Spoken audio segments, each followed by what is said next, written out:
ભગવતે વાસુદેવાય.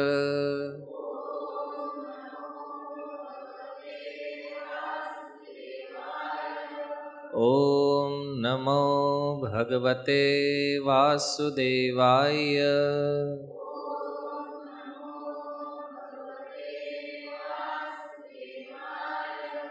ઓમ નમો ભગવતે વાસુદેવાય.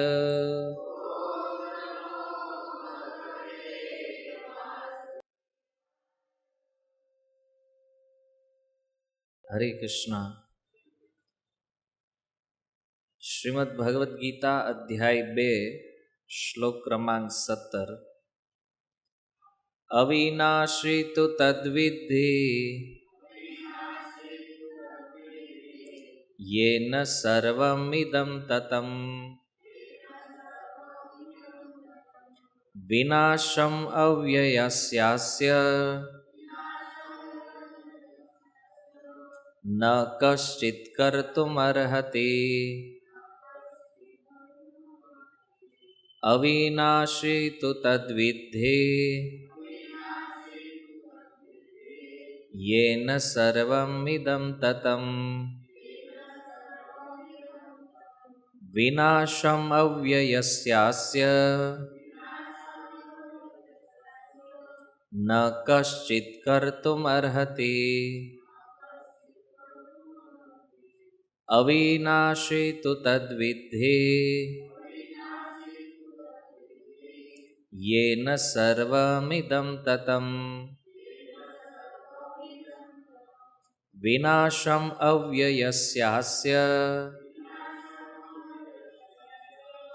ન કશ્ચિત કર્તુમર્હતિ. અવિનાશી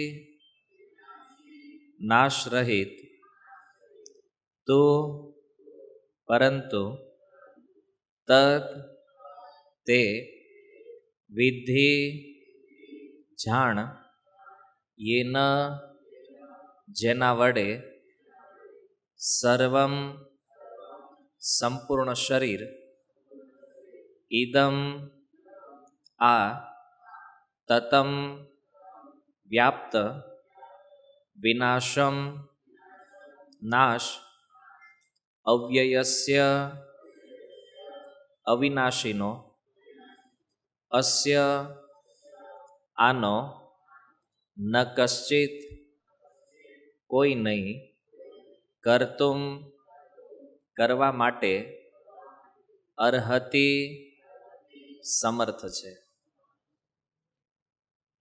અનુવાદ: જે સમગ્ર શરીરમાં વ્યાપ્ત છે એને જ તું અવિનાશી જાણ. તે અવિનાશી આત્માનો નાશ કરવા કોઈ જ સમર્થ નથી. શીલ પ્રભુપાદ કી. હરે કૃષ્ણ. સ્વાગતમ ઉપસ્થિત સર્વ વૈષ્ણવજન. 16 નંબર શ્લોક, જેમાં ભગવાન સત અને અસતના વિષયમાં ચર્ચા કરી રહ્યા છે અને સાંખ્ય યોગનો પ્રારંભ. તો આ આરંભની અંદર સત અને અસત બે તત્વોનું ભગવાને બહુ સૂક્ષ્મ વર્ણન વિશ્લેષણ બતાવ્યું અર્જુનને, અને એ બંનેનું લક્ષણ પણ બતાવવામાં આવ્યું છે. ભગવાને કીધું સત વસ્તુ જે છે એમાં કોઈ પરિવર્તન નથી, અને જે અસત વસ્તુ છે એનું પરિવર્તન હંમેશા થયા કરે છે, એમાં કન્ટિન્યુઅસ ચેન્જીસ, બદલાવ થયા કરે છે. તો એ શ્લોકની થોડી વિસ્તૃત વ્યાખ્યા ભગવાન 17 નંબર શ્લોકમાં અર્જુનને બતાવે છે. જુઓ, સત અને અસત એના લક્ષણ તો બતાવી દીધા, પણ આ વસ્તુ સમજવી કેવી રીતે, તો એના માટે ભગવાને થોડું વિસ્તારથી અહીંયા સમજાવ્યું છે કે અર્જુન, અવિનાશી તો તદ્વિદ્ધિ, એનો અર્થ કે અર્જુન, જે સત તત્વ જે છે ને એ અવિનાશી છે. અને બીજું એનું લક્ષણ બતાવ્યું છે સર્વમ ઇદમ તતમ. અને આ જે સત વસ્તુ છે એ વ્યાપ્ત છે. અને ક્યાં વ્યાપ્ત છે? એટલા માટે શીલ પ્રભુપાદ કહે છે શરીરમાં વ્યાપ્ત છે.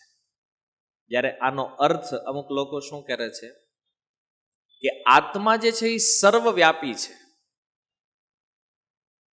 હા, એનો એક અર્થ એવો લઈ શકાય કે આત્મા બધા સ્થાનમાં છે. એનો અર્થ એ નથી કે એક આત્મા બધી જગ્યાએ વ્યાપ્ત છે. આ થોડુંક ટેકનિકલ વસ્તુ છે, એટલે તમારે આમ થોડુંક મગજ અહીંયા રાખવું પડશે, બુદ્ધિને થોડી ખોલી નાખો બરાબર, તત્વ પકડી શકે. જો આત્મા ભગવાન માટે પણ પ્રયોગ થયો છે અને આત્મા જીવ માટે પણ પ્રયોગ થયો છે. તો જ્યારે સર્વવ્યાપી તરીકે કોઈ વાતને સ્વીકારવામાં આવે તો એ ભગવાન માટે છે. કારણ કે એક જ ભગવાન બ્રહ્માંડના કણ કણમાં વ્યાપ્ત છે. જીવ તો એની લિમિટેશન છે એક, અને લિમિટેશન શું છે? શરીર. આનો પ્રભાવ શરીરમાં છે, શરીરથી બહાર નથી. સમજમાં આવ્યું?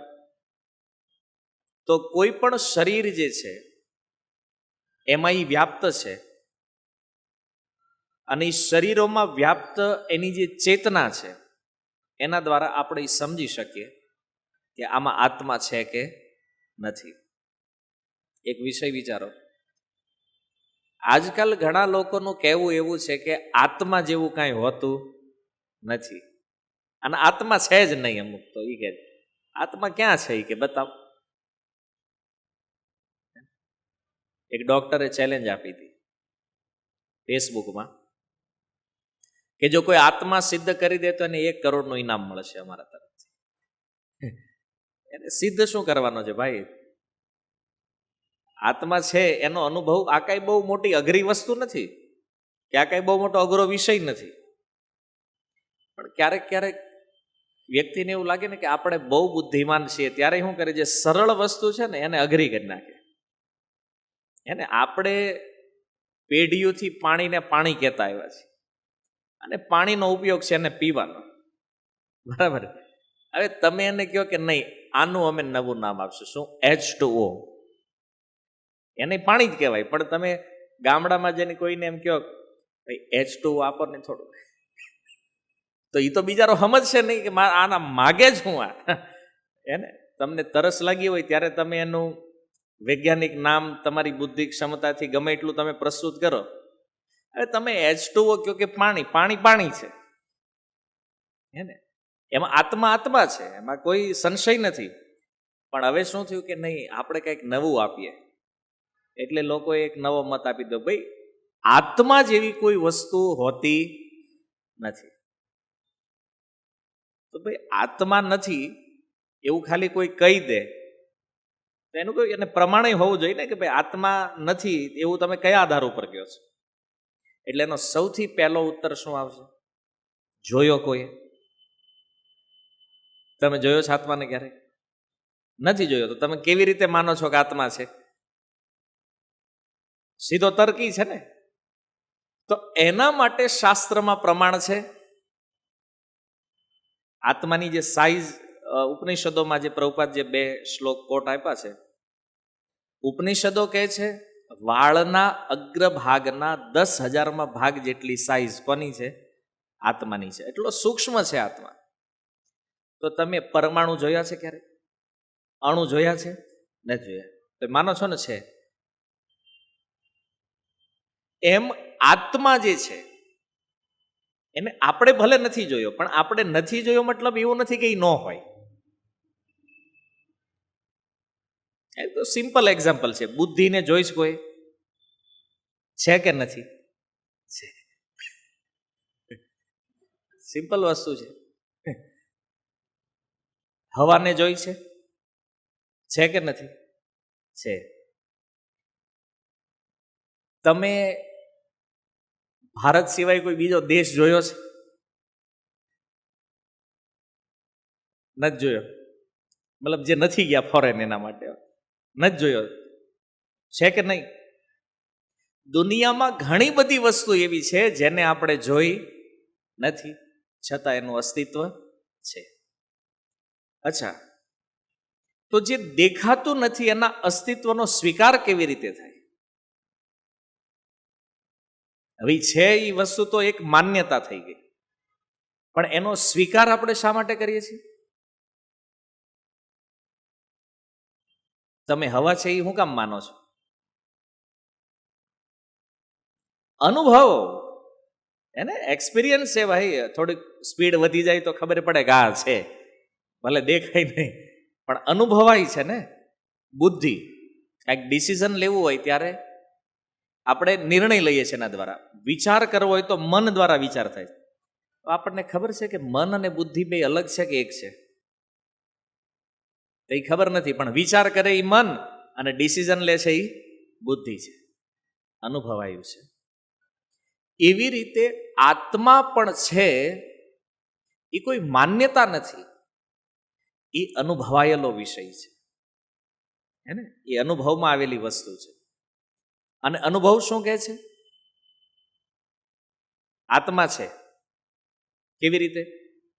હું બોલી રહ્યો છું, કારણ શું છે? આત્મા છે. ભલે એનો પર્યાય શબ્દ કંઈક અલગ હોઈ શકે. તમે સાંભળી રહ્યા છો, કારણ શું છે? આત્મા. કોઈ એને જીવ કહે છે, કોઈ પ્રાણ કહે છે, જેની જેની સમજમાં જે શબ્દો છે. મેં કીધું ને, પાણી કયો, જળ કયો, વોટર કયો, H2O કયો, પણ એ વસ્તુ તો એક જ છે, પાણી. એમ આત્માનું હોવું એ આ શરીરોની જે ક્રિયાઓ છે એના દ્વારા આપણે સમજી શકીએ આત્મા છે. એક તો આપણને શાસ્ત્રથી પ્રમાણ મળ્યું છે, સાઈઝ તો મળી ગઈ છે, કેટલો સૂક્ષ્મ છે કે આપણે આપણી આંખોથી એને જોવો સંભવ નથી. પણ જો આધ્યાત્મિક કણ છે આત્મા, એટલે ભલે એટલો નાનો એવો છે છતાં એનો પ્રભાવ સંપૂર્ણ શરીરમાં વ્યાપ્ત છે.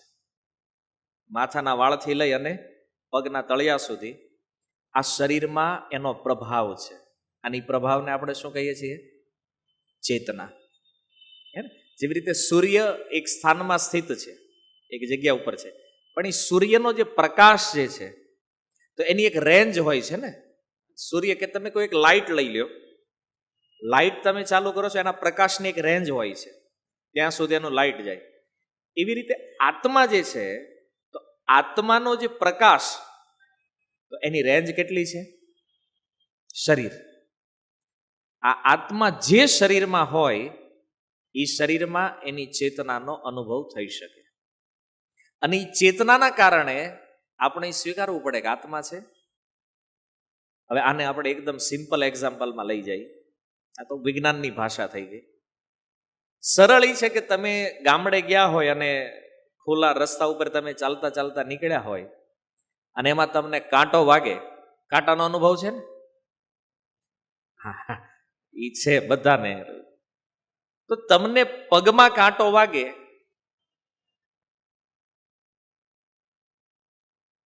એટલે સૌથી પહેલા તમને શું વિચાર આવે? વાગ્યો જ, કાંટો વાગ્યો છે. શું વિચાર આવે પહેલા? કાંટો, આને કાઢી નાખો. કેમ? પીડા દે છે. સૌથી પહેલા તો પીડા થાય. કાંટો લાગ્યો એટલે પીડા થઈ. પીડા થઈ એટલે મનમાં વિચારો આને કાઢી નખાય. કાઢી નાખ્યો એટલે મને તરત હાથને ઓર્ડર આપ્યો, હાથ પગના તળિયે ગયો, કાંટો ખેંચ્યો, ફેંકી દીધો અને આપણે પીડાથી મુક્તિ. તો આજે આખી પ્રોસેસ જે થઈ, કાંટો તો પગમાં વાગ્યો છે ને, તો મન એને કેવી રીતે ખબર પડી કે ભાઈ પગમાં કાંટો વાગ્યો છે? હે? ચેતના. પગમાં જે ચેતના છે એનો વ્યાપ ક્યાં સુધી છે? મસ્તિષ્ક સુધી. અને એટલા માટે એ મેસેજ જે છે એ ક્યાં સુધી જાય છે? મસ્તિષ્ક સુધી. અને એ પછી મગજ એને પછી ઓર્ડર આપે હાથને, ભાઈ તું જા નીચે અને આ કાઢી લે જલ્દી, પીડાથી મુક્ત થવું હોય તો. આ પ્રોસેસ એટલી સ્પીડમાં થાય છે કે આપણી પાસે આવું બધું તત્વથી વિશ્લેષણ કરવાનો ટાઈમ હોતો. આપણને વાગ્યો, કાઢી નાખ્યો, હાલતા થઈ હે ને. આ બધી ઘટના ઉપર આપણે વિચાર કરતા નથી. પણ હકીકત એ છે કે પગમાં કાંટો વાગે અને પીડા આપણને અનુભવાય છે, એનો અર્થ છે ચેતના. તો ચેતના ક્યાંથી આવી? એક પ્રશ્ન થશે ને, ચેતના ક્યાંથી આવે છે? ચેતનાનો સ્ત્રોત શું છે શરીરની અંદર? આત્મા. સ્વીકારવું જ રહ્યું. કારણ કે તમે એમ કહો પ્રકાશ આવે છે, પણ સૂર્યને ન માનો તો, મતલબ કોઈ પ્રકાશ આવે છે પણ એ આવે પણ લાઈટ કઈ છે નહીં, તો લાઈટ વગર પ્રકાશ આવશે નહીં, આવી શકે. એનું એક ઉદ્ગમ, એનું એક ઉદ્ભવ સ્થાન છે. એમ શરીરની અંદર વ્યાપ્ત જે ચેતના છે એનું ઉદ્ગમ શું છે? આત્મા છે. છતાં ઘણા લોકોને એ ભ્રમ છે કે આત્મા કાંઈ નથી, આત્મા જેવું કાંઈ હોતું નથી. તો એ ભ્રમનું કારણ એકમાત્ર આત્મા પ્રતિ એનું અજ્ઞાન છે. શરીરની અંદર હરેક ઉર્જાનો સ્ત્રોત જે છે ને એ આત્મા છે. શીલ પ્રભુપાદે એક ઉદાહરણ તાત્પર્યમાં આપ્યું છે કે બ્લડની અંદર જે રેડ સેલ છે, રક્તકણ જે છે, આ રક્તકણ જે છે એ બ્લડને સર્ક્યુલેશન માટે સૌથી મહત્વપૂર્ણ વસ્તુ છે. તો એમાં એ શક્તિ જે છે ક્યાંથી આવે છે? હૃદય આત્મામાંથી. અને આત્માના વિષયમાં આપણને જાણકારી એટલા માટે નથી કારણ કે આત્મા જે છે એ 5 પ્રકારના જે વાયુ, જે નામ શીલ પ્રભુપાદ જે બતાવ્યા, અપાન, ઉદાન ઇત્યાદિ, જેને આપણે પ્રાણવાયુ કહીએ છીએ, તો એ પ્રાણમાં આત્મા તરે છે. અને હૃદય પ્રદેશમાં એ આત્મા હોય છે. હૃદય તિષ્ઠતિ અર્જુન, ગીતામાં ભગવાન કહે છે આત્માનું સ્થાન હૃદયમાં છે. અને એ જે 5 વાયુઓ છે એ એક પછી એક વાયુઓમાં એનું ભ્રમણ થયા કરે છે. અને વાસ્તવિકતા તમે તત્વથી યદિ સમજવાનો પ્રયાસ કરો ને, તો પ્રાણવાયુ જે છે ને એ પણ જડ વસ્તુ છે. ઘણીવાર લોકો એમ કે પ્રાણ નીકળી ગયા, પ્રાણ નીકળી જાય કાંઈ વાંધો ન આવે, આત્મા વયો જાય ને તો વાંધો છે. કારણ કે પ્રાણ શક્તિ જે છે ને એ જડ છે. પ્રાણ શક્તિની ચેતના કોણ છે? આત્મા છે. જે 5 વાયુઓના નામ અહીંયા જે બતાવવામાં આવે ને એ 5 જડ વસ્તુ છે. ચેતનાનો સ્ત્રોત આત્મા છે. અને આત્માની ચેતનાનો સ્ત્રોત કોણ છે? પરમાત્મા છે. તો એ બંને સત વસ્તુ છે, બે સત તત્વ છે. પણ સમસ્યા એ છે કે આત્માનું હોવું કે ન હોવું આટલો ગંભીર વિષય જ નથી. આની ઉપર પ્રવચન ભારતમાં હોવું ન જોઈએ, પણ કરવું પડે છે. કેમ? કારણ કે એ જે 5 વાયુ છે ને એની મતલબ શું કહેવાય, એની દૂષિત અવસ્થા જેટલી વધે એટલું આત્માનું સ્વરૂપ જે છે ને એને આપણે નથી જોઈ શકતા. અને જો આ 5 પ્રાણવાયુઓના બંધનથી આત્મા મુક્ત થાય તો આત્માનું સ્વરૂપ ક્લિયર દેખાય, એનો આધ્યાત્મિક પ્રભાવ જે છે એ પ્રગટ થશે. અને આના માટે શાસ્ત્રોમાં અલગ અલગ પ્રકારની યોગ પદ્ધતિઓનું વર્ણન છે. અષ્ટાંગ યોગ છે. તો માની લો કોઈ વ્યક્તિ અષ્ટાંગ યોગ કરે છે, તો અષ્ટાંગ યોગથી થવાનું શું છે? આ 5 વાયુની જે મલિનતા છે એ દૂર થશે અને આત્મા એના શુદ્ધ સ્વરૂપમાં આવશે, એનો આધ્યાત્મિક પ્રભાવ પ્રગટ થશે. તો એ જ અષ્ટાંગ યોગથી જે કાર્ય થવાનું છે એ જ કામ આપણું હરિનામથી થવાનું છે. ભગવાનનું નામ કોઈ વ્યક્તિ લે છે તો એ શું કરે છે? ચૈતન્ય મહાપ્રભુએ કીધું ને, ચેતો દર્પણ માર્જનમ.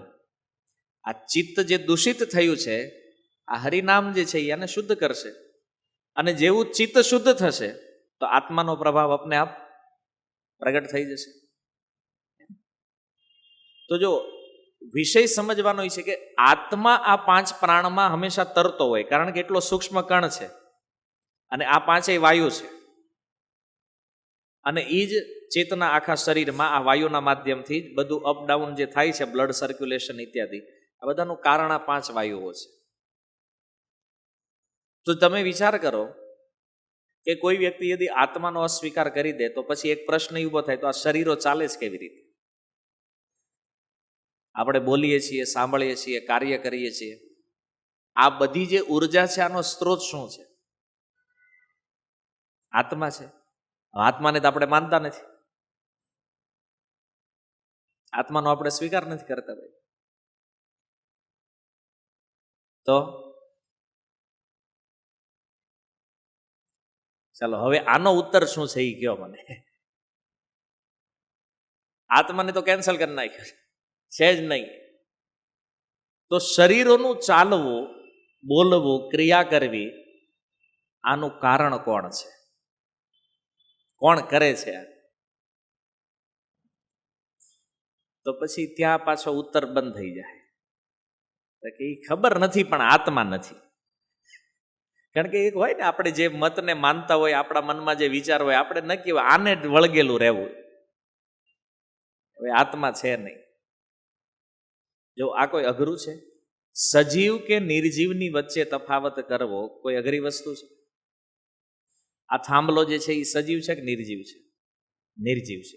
મતલબ એમાં આત્મા નથી. બરાબર છે. અને એટલા માટે એ બોલતો નથી. હવે એમાં આત્મા નથી એટલા માટે એની કોઈ ક્રિયા નથી. આપણી અંદર આત્મા છે એટલા માટે ક્રિયાઓ છે. હવે આત્મા જો નીકળી જાય તો શું થાય? ક્રિયા બંધ થઈ જશે. શરીર તો જડ છે ને, શરીર કોઈ ક્રિયા નહીં કરે. અને વાસ્તવમાં નથી કરતું. માની લો તમને અત્યારે કોઈ એક દીવાસળી તમારી બાજુમાં હળગાવે અને તમને આમ અડાડે, કેમ થાય? ગરમ લાગે ને? એનું શરીર આત્મા નીકળી જાય પછી સ્મશાનમાં લઈ જાય, ચિતા ઉપર સુવડાવીને આખું હળગાવે, છતાં શરીરે ક્યારેય વિરોધ કર્યો? ગરમ લાગે તમે રહેવા દો, આ રહેવા દો. એ તો બોલ્યું સારું છે, જમીનમાં હોવડાવી દો ડાયરેક્ટ. શરીરને તો કોઈ રિએક્શન નથી, સમજી લો. એનો અર્થ શું છે? શરીર કોઈ રિએક્શન નથી આપતું, એનો અર્થ શરીર જડ છે ને. જેમાં પદાર્થ જડ છે એવી રીતે શરીર જડ છે. પણ અત્યારે શરીર બોલે છે, ક્રિયા કરે છે, અને અમુક સમય પછી આની ક્રિયા બંધ થઈ જાય છે. તો આનો તફાવત જે છે ને, મારે તમને એ સમજાવવું છે. ભગવાન જે સમજાવી રહ્યા છે કે અવિનાશી અને શરીરના વ્યાપ્તમાં જે વ્યાપેલું તત્વ જે છે, જે સત છે, એને જે ભગવાન એકદમ ક્લિયર આત્મા સંજ્ઞા આપી નથી હજી. એ ધીરે ધીરે અર્જુનને સમજાવી રહ્યા છે ભગવાન. એક એવું તત્વ છે, એ તત્વ શરીરને અને એ બંનેને જુદા પાડવા વાળું છે. મતલબ મૂળ સ્વરૂપ ચેતન અને જડ બેયનો તફાવત એ આત્મા દ્વારા ખબર પડે. અને જો આ હજારો વર્ષોનો એક્સપિરિયન્સ છે આપણા પૂર્વજોનો, અને આપણે કેટલી વાર જન્મ મરણ થઈ ચૂક્યા છે એને. તો તમે એ વિચાર કરો કે જ્યારે આત્મા નીકળી જાય, શરીર બળી જાય, રાખ થઈ જાય, શરીરને કોઈ પીડા જ નથી. એનો અર્થ શરીર જે છે એ શું છે? અસત તત્વ છે. અને આત્મા જે છે એ સત તત્વ છે. તો જો સત આત્મા છે, શરીર નથી, અને આપણી માન્યતા શું છે? શરીર સત છે. આ બોલવા વાળું, ચાલવા વાળું, બધી ક્રિયા કરવા વાળું કોણ છે? શરીર છે. અને આપણે આની જ વાહે લાગ્યા. હે, આપણે આ રહેવાનું છે, તો આને એ કે નવડાવો હરખાય, આને કઈ ખવડાવો, આને પાછું તૈયાર કરો, એનામાં સારું દેખાવું જોઈએ, આમાં રૂપાળું લાગે એવું કરો. અને આવી બધી પ્રોસેસમાં આપણે આનું ધ્યાન રાખવામાં લાગી ગયા ને, એમાં મૂળ વિષય ભૂલાઈ ગયો કે મૂળ તત્વ આત્મા છે, શરીર હારે કોઈ મતલબ નથી આનો. આ સમજવાનું છે. અને આ છે ને એ અધ્યાત્મ જીવનનું પહેલું સ્ટેપ છે. પહેલું પગથિયું જેને કહેવાય ને, ફર્સ્ટ સ્ટેપ, એ આ છે કે સમજવું પડશે આત્મા અને શરીર બેયમાં ભેદ શું છે. તો તમને ગીતાનો જે આગળનો ઉપદેશ છે ને એ સમજમાં આવશે. હવે જે વ્યક્તિ આત્માને જ માનતો ન હોય એની પછી ગીતા વાંચે આખી, કોઈ મતલબ જ નથી એનો. હે ને? જો આનો આ શબ્દ સર્વમ ઇદમ, આ શબ્દ 3 વાર ગીતામાં આવ્યો છે. આગળના અધ્યાયમાં જશો ને તો એમાંય આવશે. ક્યાંક ભગવાન માટે પ્રયોગ થયો છે, ક્યાંક આત્મા માટે પ્રયોગ થયો છે. સેમ વસ્તુ છે. તો અહીંયા લોકો સમજવામાં ગલતી કરે છે. આજે આત્મા એ પરમાત્મા વાળી જે પેનલ છે ને, એ અહીંયા વાંચી લીધું કે ભાઈ અવિનાશી તો તદ્વિદ્વી એને સર્વમિદમ, મતલબ જે બધે વ્યાપ્ત છે. તો બધે વ્યાપ્ત છે એનો મતલબ શું છે? માની લો કોઈ એમ કે ના આત્મા તો સર્વવ્યાપી છે. હવે બધે જ વ્યાપ્ત જો હોય તો તમારા શરીરની પીડા છે એ હું તે અનુભવ કરી શકતો હોવો જોઈએ. માની લો તમને કાંટો વાગ્યો, તમારે હારે તમારો મિત્ર ચાલતો હોય, તો તમને કાંટાની જે પીડા થઈ તમારા મિત્રને થાય ખરી? ના ભાઈ, આત્મા તો સર્વવ્યાપી છે, તો પછી બેન થવી જોઈએ. થાય છે? આત્માનું ક્ષેત્ર એક શરીર પૂરતું સીમિત છે. ભલે એટલો નાનો એવો છે, પણ એ જે શરીરમાં જાય એ શરીર પૂરતું એનું કાર્યક્ષેત્ર જે છે એ સીમિત થઈ જાય. હવે માની લો આજ આત્મા હાથીના શરીરમાં જાય તો હાથીના શરીરમાં એની ચેતના એટલી ફેલાશે જે શરીરની સાઈઝ છે. પછી એનો એ આત્મા માની લો વેલ માછલીના શરીરમાં જાય તો એની ચેતના એટલી ફેલાશે જેટલું વેલ માછલીનું શરીર છે. હવે માની લો વેલ માછલી શાંતિથી હોતી હોય ને એને તમે પૂંછડીએ હળી કરો તો એને ખબર પડે કે નહીં કે આપણને કોઈક અડ્યું છે? પડે છે ને. તો મતલબ એ જ આત્મા ત્યાં એની ચેતનાનું ક્ષેત્ર વિસ્તૃત થઈ જશે. મતલબ જેવું શરીર, એ શરીર અનુસાર એ ચેતનાને અનુભવી શકે અલગ અલગ શરીરોમાં. અને એ જ આત્મા ક્યારેક ક્યારેક બેક્ટેરિયાના શરીરમાં પણ જાય છે, વાયરસના શરીરમાં પણ જાય છે. વાયરસ આત્મા નથી. અને જુઓ આપણું અજ્ઞાન, વાયરસને કોઈ દી જોયો નથી તો એ માનીએ છીએ ને છે એને. વાયરસ કોરોના ભાડ્યો કોઈ જોયો છે? કોઈ દી કોરોના ફોટામાં જોયો છે ક્યાંય? નથી કે હાલો ભાઈ માઇક્રોસ્કોપમાં જોયો તો આવો દેખાય જ કોરોના, એવું ક્યાંય આવ્યું નથી ફોટો. છતાં મને જ્ઞાન છે આત્મા અતિ સૂક્ષ્મ છે ને, એટલા માટે નથી દેખાતો. પણ જેવું શરીર છે એવા શરીરોમાં એ પોતાનો પ્રભાવ બતાવશે. હાથીને પછી એવું નહીં કરે, આટલો નાનો એવો આત્મા 6 ફૂટના માણસમાંની ચેતના એટલી હતી તો હાથીમાં પછી કેમ વધશે? હવે હાથીને તમે પૂંછડી અડો તો ખબર પડે કે નહીં એને કોઈ ખાલી કરે? એને તમે સૂંઢ ઉપર અડો તો ખબર પડે કે નહીં કે ભાઈ અહીંયા કોઈ ટચ કર્યું છે મને? તો વ્યાપ્ત શરીરો અનુસાર હોય છે આત્માનો, પણ એ સીમિત છે. લિમિટેશન એની કે એક શરીરની પીડા બીજું શરીર ક્યારેય અનુભવ કરી શકતું નથી. એક શરીરની પીડા એક જ વ્યક્તિને અનુભવ થાય. આનો અર્થ શું છે? કે જેટલા પણ શરીરો આ સંસારમાં દેખાય છે એ વ્યક્તિગત આત્મા છે. એવું નથી કે મારો આત્મા જે છે એ જ તમારો આત્મા છે, ને તમારો આત્મા છે એ જ પાસે એને બાજુવાળાનો છે, કે એનો જ આત્મા પછી એને બાજુવાળાનો.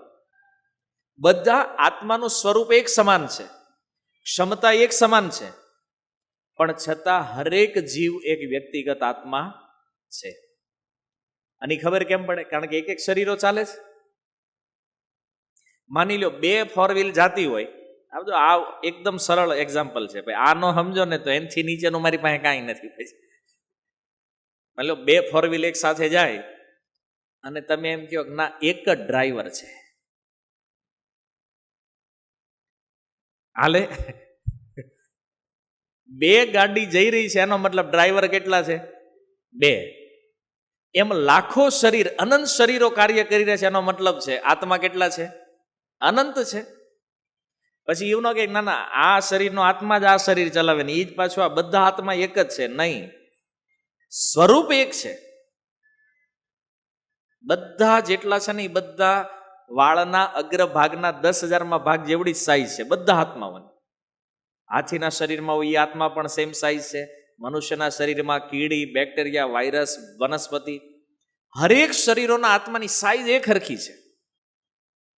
એમ ઓલું હોય ને ભાઈ, 2 ડ્રાઈવર એક જ હરખા કપડાં પહેર્યા હોય, શેવિંગ એક હરખું હોય, વાળની સ્ટાઇલ એક હરખી હોય, એક જ કંપનીમાં નોકરી કરતા હોય, પણ એનો મતલબ એવો તો નથી ને કે 2. આને આપણે વ્યવહારિક ભાષામાં કેવી રીતે કે નહીં 2 એક જ ડ્રાઈવર છે, પણ 2 એક છે એનો મતલબ કે 2 છે પણ એનું સ્વરૂપ એક સમાન લાગે છે. એમ આત્મા જે છે એ પરમાત્મા સાથે ગુણમાં સમાન છે. સતચિત આનંદ સ્વરૂપ છે આત્માનું, તો પરમાત્મા એ સતચિત આનંદ સ્વરૂપ છે, પણ માત્રામાં અંતર છે.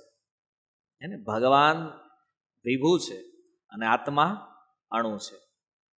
એટલા માટે ભગવાન અર્જુનને અહીંયા સાંખ્યયોગનું ઓર ક્લિયર સ્વરૂપ બતાવી રહ્યા છે. અર્જુન જો, જે સત તત્વ છે એ અવિનાશી છે, આનો ક્યારેય નાશ નથી થતો અને એ વ્યાપ્ત રહે છે હંમેશા. અને અસત તત્વ છે એના વિષયમાં ભગવાન કહે છે વિનાશમ અવ્યયસ્ય.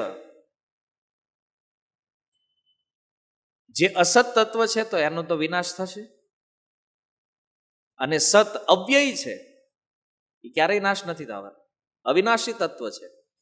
અને અર્જુનને કહે છે કે એવું નથી કે જાતે નાશ થઈ જાય કે નહીં, કોઈ અન્ય પણ એનો નાશ કરવા માટે સમર્થ નથી. કોઈ વ્યક્તિ એવો વિચાર કરે કે ભાઈ જીવનો નાશ કરી નાખવો છે આત્માનો, ભગવાન કે પોસિબલ જ નથી. મતલબ સત તત્વ ક્યારેય નષ્ટ નથી થતું અને અસત ક્યારેય ટકતું. આ બંને ક્લિયર વસ્તુ થઈ ગઈ. આના દ્વારા ભગવાન અર્જુનને સમજાવવા માંગે છે કે અર્જુન એક વાત સમજ. શું? કે મહાભારત યુદ્ધ થાય કે ન થાય એ મેટર નથી. મેટર એ છે કે શરીરનો નાશ કોઈ અટકાવી શકવાનો નથી, કારણ કે આના મૂળમાં છે, આનો નાશ થવાનો છે. અને જે સત તત્વ છે એને કોઈ ક્યારેય વિનાશ કરી શકવાનો, કારણ એની પ્રકૃતિમાં જ છે. આ વિચારણીય મુદ્દો છે. આત્મા હંમેશા માટે અમર છે અને શરીર હંમેશા માટે નાશવંત છે. એટલા માટે ભગવાન કહે છે કે અર્જુન, જે સમગ્ર શરીરમાં વ્યાપ્ત, જો આ શરીરની વ્યાખ્યા ભગવાન નથી કરતા, કેવલ ચેતના અને આત્માના વિષયમાં ભગવાન સમજાવી રહ્યા છે. જે શરીરની અંદર જે વ્યાપ્ત છે, જેના કારણે આ બધી પ્રોસેસ થઈ રહી છે ને, એને તું અવિનાશી સમજી લે. એ અંદરનો જે તત્વ, અંદરનો જે વ્યક્તિ છે, એનો નાશ કરવા માટે કોઈ સમર્થ નથી. શું કામ સમર્થ નથી? કારણ કે એનું સ્વરૂપ જ અવિનાશી છે. શરીરનો નાશ શા માટે થવાનો છે? માની લો શરીરના નાશ ઘણી રીતે થાય. કોઈએ કોઈની હત્યા કરી નાખી તો પણ નાશ થવાનો છે એનો. કોઈનું એક્સિડન્ટ થઈ ગયું તો પણ નાશ થવાનો છે એનો. અને કાંઈ ન થયું ને હાવ બેઠો હોય તોય વયો જાય. નાશ તો થાય છે ને કોઈ પણ રીતે. જો વ્યક્તિ બીમાર થાય તોય મૃત્યુ આવે, અને બીમાર ન હોય, માની લો કોઈ વ્યક્તિ બહુ તંદુરસ્ત હોય તો એનો મતલબ એવો છે કે નહીં મરે. શરીર આનો નાશ નિશ્ચિત છે, એટલે નષ્ટ તો થશે. તો આ વસ્તુ એક સમજવા જેવી છે કે કોઈ પ્રકારે આત્માના અસ્તિત્વને આપણે નકારી ન શકીએ. કારણ કે જો આત્મા જ ન હોય તો શરીરો ગતિ કેવી રીતે કરે છે, લોકો ચાલે કેવી રીતે, બોલે કેવી રીતે, ક્રિયાઓ કેવી રીતે કરે છે, અને નિર્જીવમાં થતી નથી. તો આ વિચારવા જેવું છે ને. તમે એક જો આ થાંભલો અહીંયા છે, અહીંયા જૂનામાં જૂના ભગત હશે, એ કદાચ 4-5 વર્ષથી અહીંયા આવતા હશે સત્સંગમાં. જે એ 5 વર્ષ પહેલા આવ્યા ને ત્યારે આ થાંભલો અહીંયા હતો. આજે છે, હજી 5 વર્ષ અહીં બેહો તો આ 1ના 2 થાય ખરા? એ હું કામ ન થાય ભાઈ? આ 5 વર્ષ પહેલા જે ભક્તો હતા પછી એના વિવાહ થયા, એના છોકરા છે, તો થાંભલા કેમ 2 ન થયા ભાઈ? નિર્જીવ છે, નિર્જીવ છે એટલે નથી થતું. અને આપણે સજીવ. હવે મને એ સમજાવો, સજીવ એટલે હું?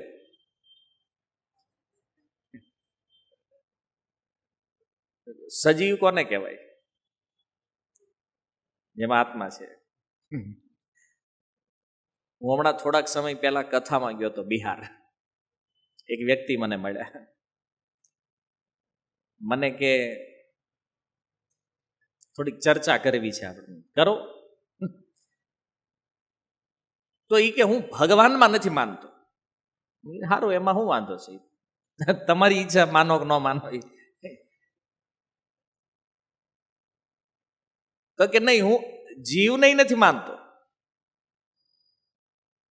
જીવને નથી માનતા? તમે કોણ છો? તો કે હું પ્રકૃતિમાંથી આવ્યો છું. મેં કીધું વયા જાઓ પછી? એ બસ પછી પૂરું, કે પછી કાંઈ ન હોય. જ્યારે મૃત્યુ થઈ ગયું પછી શું હોય કે અચ્છા. તો પછી અમારી ચર્ચા ચાલુ થઈ. મેં કીધું હાલો તમારી વાત માની લઈ કે ભાઈ મૃત્યુ થઈ જાય ને પછી કાંઈ હોય નહીં, તો મને ખાલી એ સમજાવો કે અત્યારે જે જન્મ થઈ રહ્યા છે ને એમાં જે અસમાનતા દેખાય છે, આનું કારણ શું છે? એને પુનર્જન્મમાં વિશ્વાસ નહોતો. તો મેં કીધું પુનર્જન્મને ન માનતા હોય તમે, બીજો જન્મ થવાનો જ નથી, તો પછી પાપ પુણ્યનો કોઈ પ્રશ્ન જ નથી. હે ને? દુનિયામાં કોઈ કામ સારું નથી ને કોઈ ખરાબ નથી, પછી જે આવે એ કરો, કારણ કે મર્યા પછી કાંઈ છે જ નહીં. તો ભાઈ પાપનો ડર શું કામ? તો માની લો તમારી પાસે કોઈ ચોરી કરી જાય છે, અથવા તમને કોઈ મારે, તમને ગાળો આપે કે ગમે એ કરે, તો પછી જરૂર જ નથી. બધું જેમ હાલે એમ કરવા દો, કારણ કે જ્યારે કોઈ દંડ ભોગવવાનો જ નથી તો પછી બીક શેની છે? કે ના ના એમ ન હોય, બધું વ્યવસ્થિત હાલવું જોઈએ ને એમ. પણ વ્યવસ્થિત શું કામ ભાઈ? મૃત્યુ પછી જો કોઈ કર્મનો કોઈ દંડ છે જ નહીં, તો પછી પાપ કરો પુણ્ય શું મતલબ જ્યારે ભોગવવાનું જ નથી? પછી એ વાતનો કાંઈ સાર નીકળ્યો નહીં એમાં. એટલે એને કીધું જો ભાઈ અમે તો આત્મામાં માનીએ છીએ. તો કે આત્મા જોયો જ તમે ક્યારે? એને એ જ પ્રશ્ન કર્યો, આત્મા જોયો?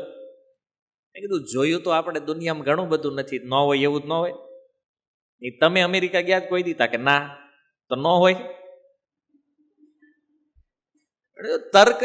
તર્ક તો તર્ક છે ને. મને કે હું ભલે અમેરિકા નથી ગયો, ટીવીમાં જોયું જ મેં, પેપરમાં વાંચ્યું, એમાં ફોટા આવે કે નહીં? વાત તો બરાબર છે તમારી. તો મેં કીધું અમે તે આત્માને શાસ્ત્રમાં જોયો છે, તમે ન્યૂઝપેપરમાં જોવો, ટીવીમાં, હે ને? એટલે એનો તર્ક ભગવાનમાં એ હતો, તમે ભગવાનને જોયા ક્યારે? તો નથી જોયા તો કેમ માનો છો? એ તો અમે ભલે નથી જોયા, પણ અમારા મહેતા નરસિંહે જોયા છે, મીરાએ જોયા છે, હે ને? અમે એના અનુભવથી અમે, હવે માની લો કે ઝેરની બોટલ છે અને એની ઉપર લખ્યું હોય કે આ પીવાય નહીં, તો માનવું પડે ને. શું કામ? કે આપણે એવું સાંભળ્યું છે કે ભાઈ ઝેર પીને કોક મરી ગયું, એમાં ટ્રાય ન કરાય. ના ના હું નથી માનતો, તો આ છે ટ્રાય કરી લ્યો. કોઈ વસ્તુની એક છે ને શબ્દ પ્રમાણ સૌથી શ્રેષ્ઠ છે. તો શાસ્ત્રોની અંદર લખ્યું છે કે ભાઈ ભગવાન છે, અને આ સંસારમાં એ ભગવાનની અનુભૂતિ કરવા વાળા લોકોએ કીધું છે કે એ છે. તો કે નહીં, પણ હું તો ભગવાનમાં માનતો જ નહીં. અને એ એક વ્યક્તિ નહીં હો, પછી તો મને જાણવા મળ્યું એનું આખું ગામ નાસ્તિક.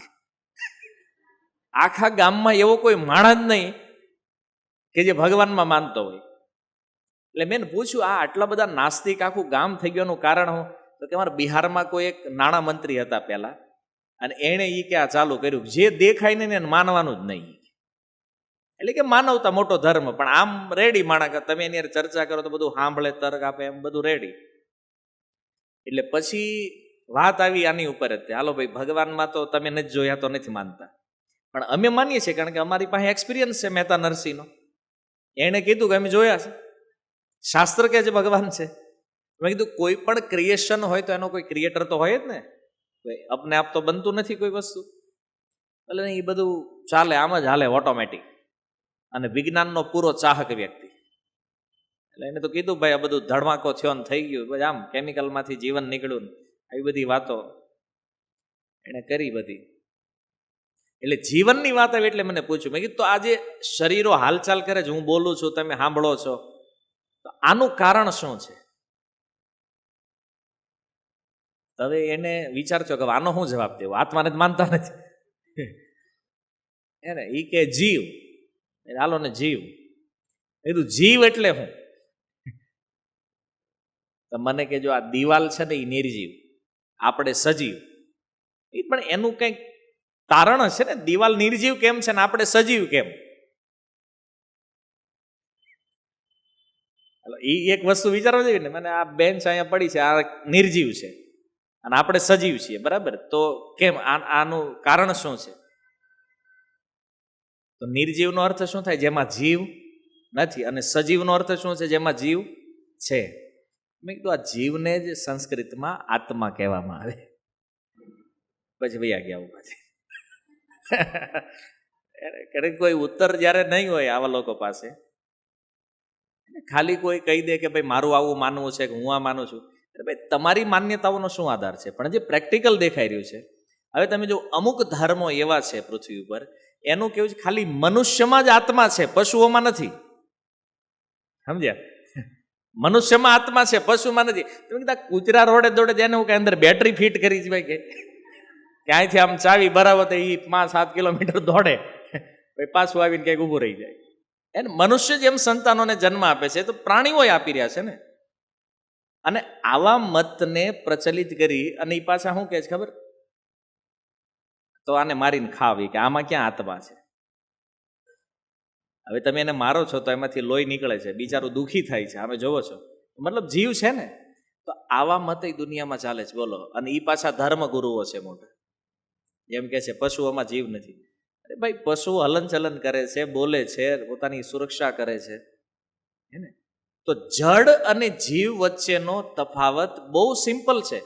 તમે બધા ભલે કોલેજ નહીં ગયા હોય, તમે બહુ મોટા ફિલોસોફરો નહીં હો, વિદ્વાન નહીં હો, પણ તમને એટલી તો સામાન્ય સમજ છે ને કે ભાઈ જે વસ્તુ કોઈ ક્રિયા કરે છે અને એના જે લક્ષણો છે એનાથી આપણે સમજી શકીએ કે આ જીવ છે અને આ જીવ નથી. આટલી તો કોમન સેન્સ હરેક વ્યક્તિમાં હોય કે નહીં? એ આટલા મોટા મોટા ભણેલા માણસો જે છે, પીએચડી ના લેવલ ઉપર થઈ ગયા છે ને કેટલી ડિગ્રીઓ લઈ લીધી છે ને, એને આ ભેદ ખબર જ નથી પડતી, કોનામાં જીવ છે ને કોનામાં નથી. આશ્ચર્ય છે કે નહીં? આ સમસ્યા છે. એટલા માટે અહીંયા જે શ્લોકમાં ભગવાન કહે છે કે ચેતના દ્વારા આત્માના પ્રમાણને જાણી શકાય છે.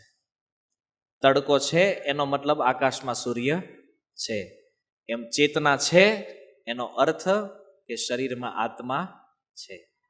તો આ ચેતાતંત્ર જેને વિજ્ઞાને નામ આપ્યું છે, તમે જો એનું નામ શું આપ્યું છે એણે? ચેતાતંત્ર. શું કામ? કે ચેતનાનું જે વહન કરે છે એને શું કહે છે? ચેતાતંત્ર. એ તમારા પગમાં કાંઈ થયું હોય તો તમને મગજ સુધી ખબર પડે, કારણ કનેક્શન જોડાયેલું છે ને ચેતના દ્વારા. હવે તમે વિચાર કરો, આ ચેતના જ્યારે શરીરમાંથી નીકળી જાય, આત્મા જ્યારે શરીરમાંથી નીકળી જાય પછી આ ચેતના કાર્ય કરે? નથી કરતી. માની લો કોઈ વ્યક્તિના શરીરમાંથી આત્મા નીકળી ગયો, એના પગમાં તમે કાંટો નાખો અથવા એને કાપો કે કાંઈ પણ કરો, એ શરીરમાં કોઈ રિએક્શન છે? નથી. ચેતના હતી ત્યાં સુધી રિએક્શન હતું, ચેતના નથી, રિએક્શન બંધ. તો ચેતનાનો સ્ત્રોત આત્મા છે. આ ક્લિયર થઈ જવું જરૂરી છે, બરાબર? ઘણી વાર એવું થાય ચેતના હોય પણ આત્મા ન હોય. એક્ઝામ્પલ જોયું તમે? ચેતના હોય પણ આત્મા ન હોય. એક્ઝામ્પલ બહુ હમણાં હું કહીશ તો કે આ તો આપણે ખબર જ હતી. ગરોળી પૂંછડી કપાઈ ગઈ, કોઈ કાપી નાખે, ભાઈ ગરોળી આત્મા વાળો પાર્ટ અલગ, પૂંછડી તોય હલતી હોય. જોયું છે ને? ક્યાં સુધી હલે? જ્યાં સુધી એમાં ચેતનાનો પ્રભાવ છે. પછી પાછી મરી જાય. ઓલો આત્મા વાળો ભાગ છે એ બીજા દિવસે નીકળે, હા ઓલી જ ગરોળી છે, પૂંછડી કપાઈ ગઈ છે. તમે ઓળખી લ્યો એને તરત, હા ઈ જીવે છે, પૂંછડી ભલ કપાઈ ગઈ. અને મનુષ્યમાં છે, તમે કોઈનું અકસ્માત જોયું હોય, અકસ્માતમાંનો કોઈ અંગ કપાઈ ગયું હોય તો અંગ કપાઈ જાય છતાં મનુષ્યનું મૃત્યુ થતું નથી. અને માની લો કે ક્યારેક ક્યારેક એ અંગોમાં ચેતના હોય અને એને સહી સમય જો જોડી દેવામાં આવે તો એ અંગ પાછું જોડાય. માનો કોઈની આંગળી કપાઈ ગઈ હોય અને સહી સમય ઉપર જો એને જોડી દેવામાં આવે તો પાછી ફિટ થઈ જાય. પણ જો સમય વધારે ગયો હોય તો પાછું અંગ એમાં ટ્રાન્સપ્લાન્ટ નહીં કરી શકે, હે ને? તો આ ચેતના અને આત્માની સિસ્ટમ છે. આને સમજવા માટે એક બહુ સિમ્પલ એક્ઝામ્પલ છે કે તમે જો જ્યારે સૂર્યનો અસ્ત થાય, સૂર્યાસ્ત જ્યારે અથવા સૂર્યોદય થાય ત્યારે આકાશમાં સૂર્ય નહીં હોવા છતાં એના કિરણો પહેલા આવે છે. સવારમાં તમે જુઓ તો આકાશમાં સૂર્ય ભલે ન આવ્યો હોય છતાં અજવાળું પહેલા આવી જાય. અને સૂર્યાસ્ત થાય ત્યારે પણ, સૂર્ય અસ્ત થઈ ગયા પછી પણ થોડો સમય માટે પ્રકાશ રહે છે. તો સેમ સિસ્ટમ છે કે આત્માના નીકળી ગયા પછી પણ થોડા સમય સુધી આ ચેતના જે છે એ શરીરમાં રહે છે, અને એના કારણે જ આ અંગદાન ઇત્યાદિ પ્રોસેસ જે બધી ચાલે છે કે અમુક કલાક સુધીમાં આ અંગ તમે ડોનેટ કરી શકો, અમુક કલાક સુધીમાં અંગ, કારણ કે એમાં ચેતના છે. આત્મા નીકળી ગયો છે એ શરીરમાંથી, પણ ચેતનાના કારણે એ અંગો કાર્યરત હોય છે શરીરોની અંદર. હે ને?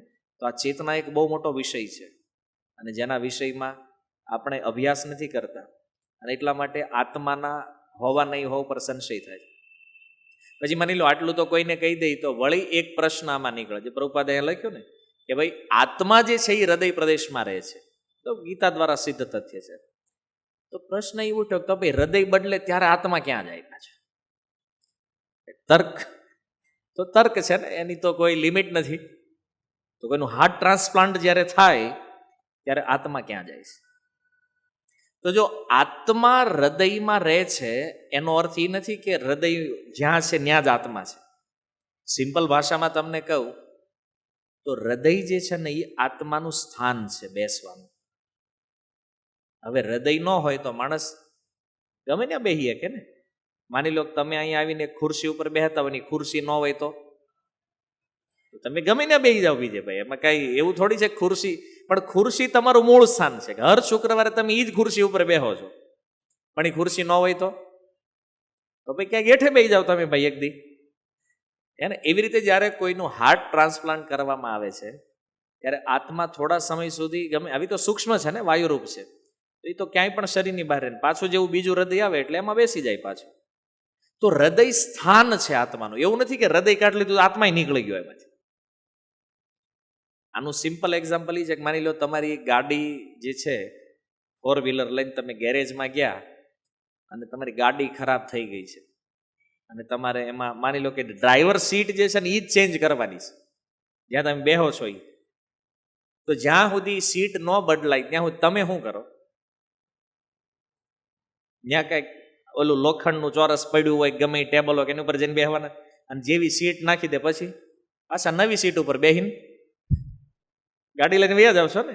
સેમ સિસ્ટમ છે ભાઈ. જ્યાં સુધી પેલું જૂનું હૃદય છે કાઢી નાખે ત્યાં સુધી આત્મા ગમે ત્યાં રહેશે, અને જેવું પાછું નવું હૃદય ફિટ થાય એટલે વળી પાછું કાર્યરત થાય.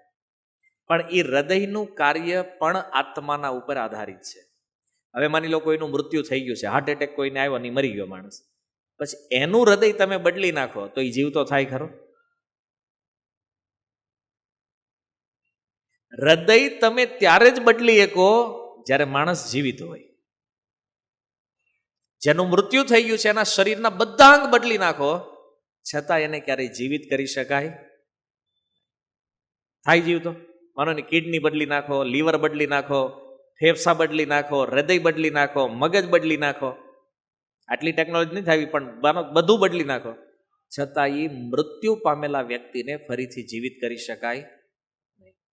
આ સંભવ નથી. કેમ? કારણ કે પ્રત્યેક અંગોની શક્તિ જે છે એ કોના દ્વારા ચાલે છે? આત્મા. એટલે હાર્ટ ટ્રાન્સપ્લાન્ટ જે છે એ કોઈ બહુ મોટી એવી વિજ્ઞાનની સિદ્ધિ નથી કે જેનાથી મનુષ્યને મરવામાંથી જ બચાવી લે. હૃદય જેના બદલ્યા છે એ 2 વર્ષ વધારે જીવતા નથી.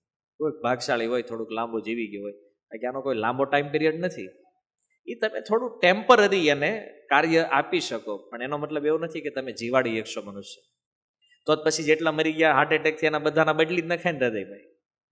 હે બધા જીવિત થઈ જાય, આવું થાય? પોસિબલ નથી. કેમ? સોર્સ કોણ છે? અને એ એકવાર નીકળી ગયો અને આત્માનો ટાઈમ એમાં પૂરો થઈ ગયો કે ભાઈ આ શરીરમાં એ પાછો નહીં આવે, તો પછી ગમે એટલા ઉપાય કરો એ પાછો આવશે? આ સંભવ નથી. અને જો ટાઈમ પીરિયડ છે તો તમે બદલી નાખો તો એ જીવી જાય. એટલે અહીંયા ભગવાન સત તત્વને ક્લિયર કરે છે, આત્માના સ્વરૂપને, અને ક્લિયર કરી અને ભગવાન કહે છે કે આ આત્મા જે છે એ ચેતન શક્તિ છે, ચેતનાનો સ્ત્રોત છે, અને એટલા માટે અર્જુન આનો નાશ તો થવાનો નથી. ચાહે મહાભારત યુદ્ધ થાય કે ન થાય, આત્માને કંઈ થવાનું આ અવિનાશી છે.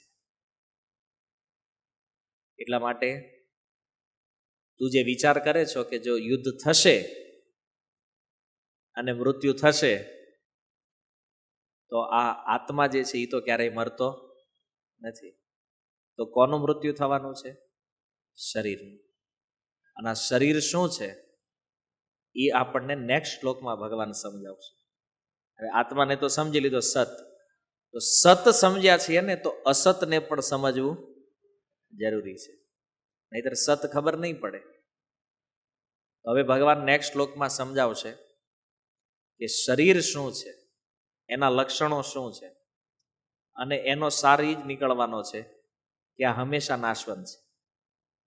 આને તમે મારો તોય મરવાનું છે અને ન મારો તોય, એનો સ્વભાવ છે. તો હરેક વસ્તુ પોતપોતાના સ્વભાવમાં સ્થિત છે. તો આ કન્ક્લુઝન છે. તો નેક્સ્ટ વ્યાખ્યાન નેક્સ્ટ શુક્રવારે કરશું. હરે કૃષ્ણ.